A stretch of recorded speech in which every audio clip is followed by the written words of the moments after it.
1990 SeaRay 380 Aft Cabin. Believe it or not, this is a one-owner boat with less than 230 hours on it. 7.4 liter Merc cruisers. Quicksilver 7.5 kilowatt generator.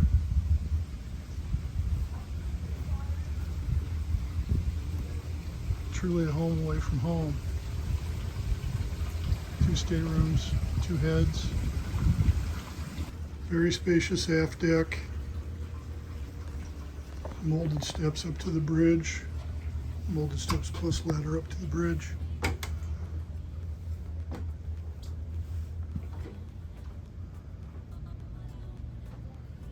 Great view from the flybridge. 227 on port.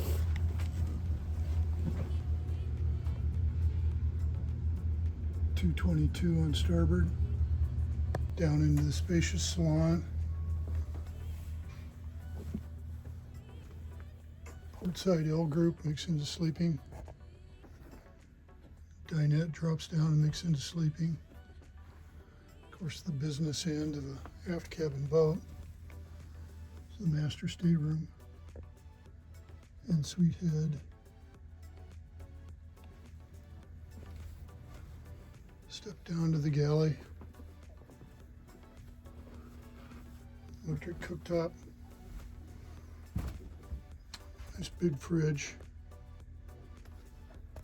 Forward stateroom, privacy door. And day head with access from the forward stateroom. Nice boat. Call for showing right here at SkipperBud's, Belmar Harbor.